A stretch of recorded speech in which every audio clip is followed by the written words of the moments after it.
All right, hey guys, Jason here. Welcome back to the channel. Today we're going to talk about is the differences between this right here, a double bevel, thin double bevel, classic broadhead, been around for a long time, and a single bevel broadhead, and what are some of the real differences we're going to see here when you're shooting these.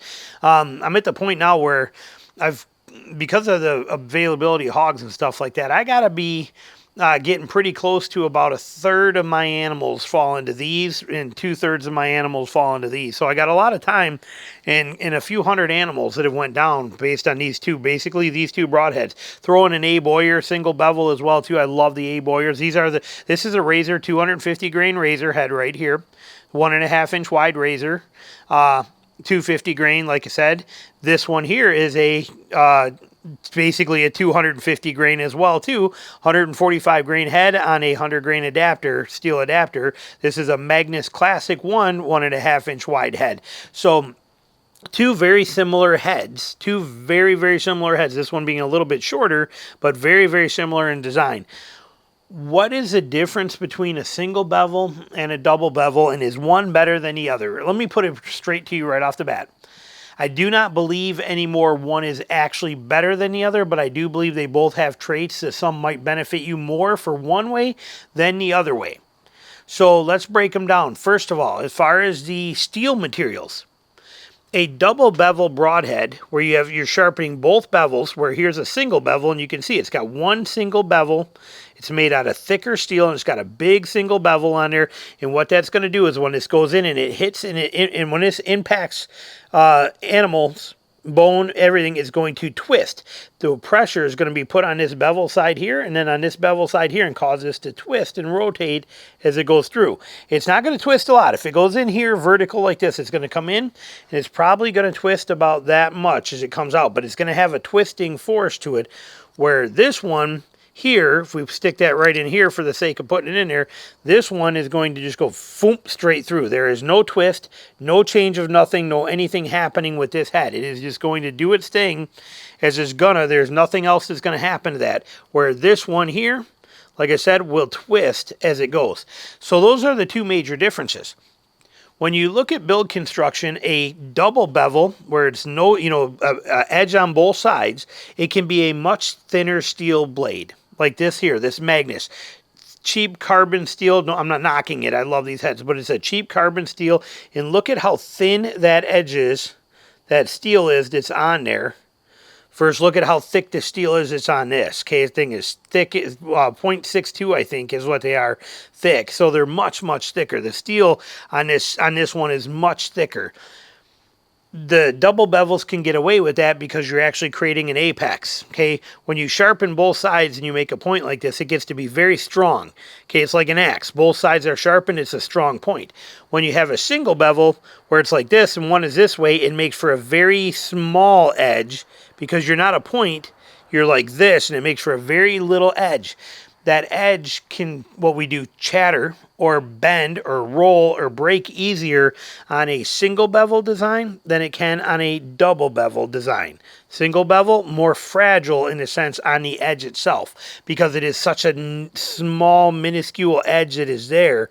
As you can see, kind of because there's no bevel on this side and a bevel on that side, makes that very small little edge. Where here, it's an apex. Two come together. So we take that into consideration. So double bevels are going to cost less money because they can be made out of cheaper steel. They can be thinner in design. You can also get more bigger heads with less weight variance, or with less in lower weight numbers, bigger heads because they are thinner steel. Little or less steel and less mass in them. However, there are trade-offs to that. These are fragile. Okay, you notice that my tip has been rounded off on here. That's done on purpose because if you left it as a needle point, those tips would often curl on there when they hit bone. So, there's a lot of things that happen. We've all seen videos of these things with curled over tips. You can chip these edges pretty easy. Again, they're very tough heads. I love them. I'm not taking anything away from them, but you have to understand the reality of them. The same applies for a single bevel. A single bevel head is worked a lot harder. It has a lot more to do. As we said, when this broadhead here goes through an animal and it goes in and it goes through, it goes straight right through like that, and it keeps right on going. It is just a straight zoom shot like that. That's all it's got to do. Once, boom, boom, through and through. When this one goes through, it is going to hit, and then it is going to twist as it goes through. That puts a lot more stress on the actual head, especially when it hits bone.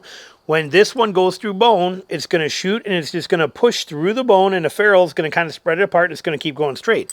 When this one goes through bone, it's going to go into the bone, and it is going to pry the bone as it goes through there. That's a big factor. It's a lot of stress on a head. So these have to be built much higher tolerance of steels, higher grade of steels, tougher Rockwell hardness, better quality knife type steels to be able to handle the stress that a single bevel head is put under. If they're not, you end up with a lot of chatter, which is the edge gets deformed like this from all that damage while this thing's twisting and it's doing its thing. There's a problem there. You get into edge chatter. These are also more prone to chip and have some damage to them because it also, like this one is, this one because of they can be made from cheaper steel, this one because of the stress that is put on that little bitty edge that's on there. So there's that. Now, which one's cut better? Again, catch 22. Single or double bevels are usually made out of a thinner steel, which means you get a much finer edge, more like a razor blade. So they are going to cut very, very good with very little resistance. These heads are going to be a higher grade steel, but they are also brought to a very small point with it only being like a chisel. It's only a single-sided, just like your chisel you do woodworking with, which gets razor sharp like that. You get that same effect happening here, but they are very susceptible to damage because of that. So things you got to consider. But you heard me say resistance. Resistance, let me turn on my battery here because I see it going. Hold on. Where's my button for it? There we go. Resistance is also another factor we have to consider. Again, this, right through. No big deal. Now when it hits bone, it kind of wedges in and stops because there's nothing else happening. It's just got to manually force its way in, and the ferrule's going to catch it, and it's going to get stuck in bone like that. This one, when it goes through bone, it's going to get in there and it's going to wedge. It's going to twist that bone apart, making a bigger hole for itself to get through. So these can usually get through bone better.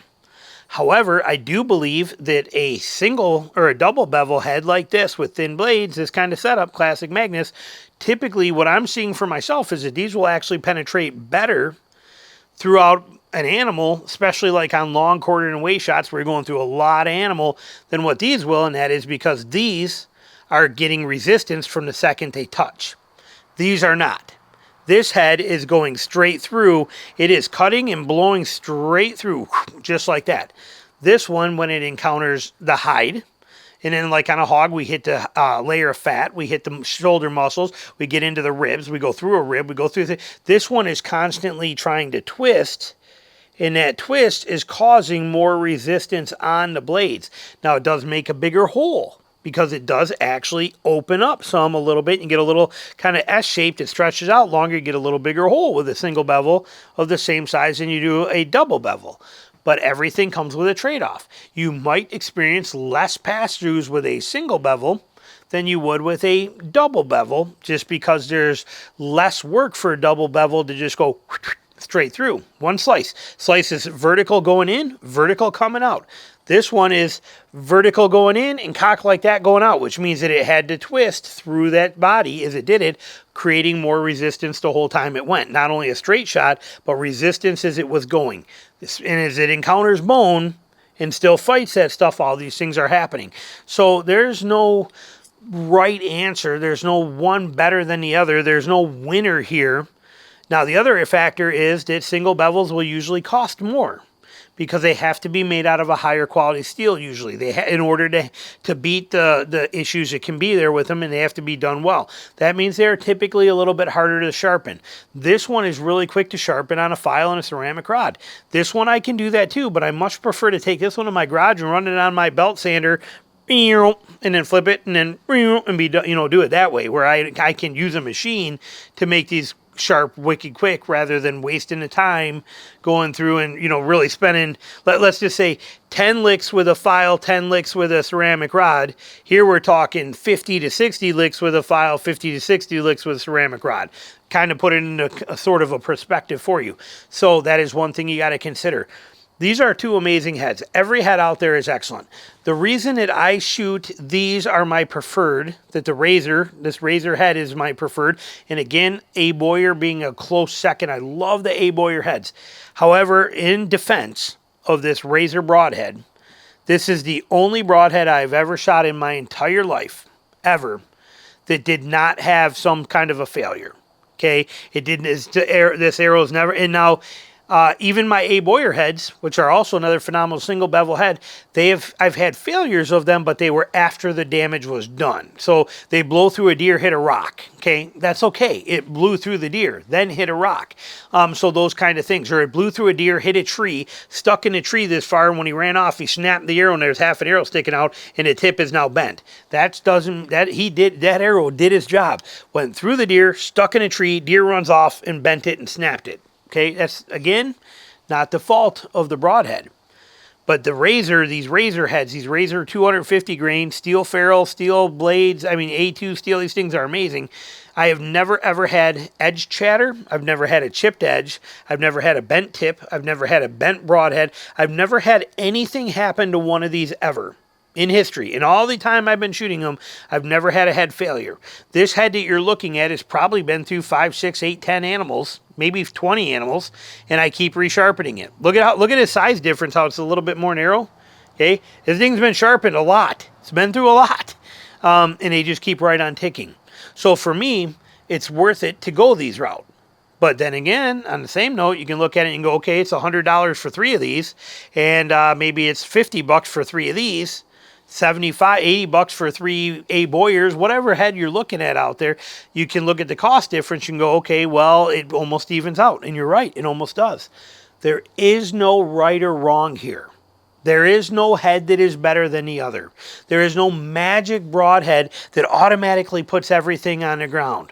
Okay, people are like, well, the Simmons heads, you're talking almost a 2-inch cutting hole. These things are incredible, like hitting them with an axe. You're right, they are. Most definitely. They're an incredible head, no doubt about it. They also lack penetration on some animals, or with some bow setups, going to make it hard. Also, if you put that big a hole in, there's a good chance that intestines, everything will come right out and block that hole. Could be a poor blood trail. We experience that with both of these sometimes being 1.5 inches wide. Sometimes that hole is big enough that stuff comes out and blocks and clogs like a sponge sitting in there, and you don't get any blood from it. We've had it happen with both of these heads many times. So there's all kinds of variables. Skinnier head, go with skinnier head. But you know what? If your head's that much skinnier, you lose, a portion of this edge on here, and that's a chance you might not get the blood trails that you're looking for, or the animal might not go down that fast. Everything is a trade-off. There is no right or wrong.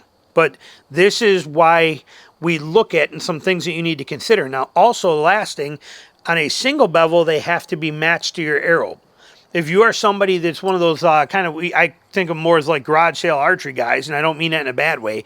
I mean that as you're the guy that goes to the archery show, and they got a sale on feathers, and you buy every left wing and right wing and whatever they got, and then you hodgepodge, and you got a dozen arrows left wing and 5 dozen arrows right wing, and you got all this stuff, and you just don't care, and you're shooting things for all different bows. That's great if you're using double bevels, because they'll fly with either one. Single bevel heads have to be matched to the actual feathers that you're using, so that as the fletching spins your arrow, the broadhead also spins the same way.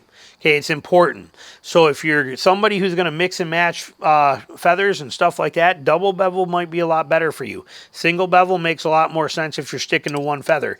My entire life, I have shot left wing feathers. That means that this left wing broadhead, as I shoot it, is going to spin that way, just like that, and match my feathers. So things to consider, think about. You cannot go wrong with any.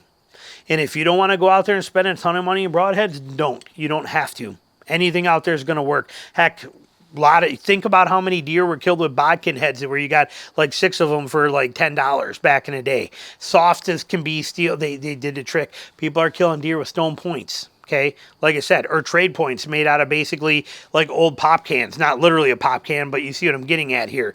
Taking a old super thin saw blade and cutting the shape out, and then sharpening them and put them on wood arrows. There's endless possibilities to this stuff. Don't overthink it. Find stuff that you like, but hopefully this gives you a little insight in it. Thanks for watching.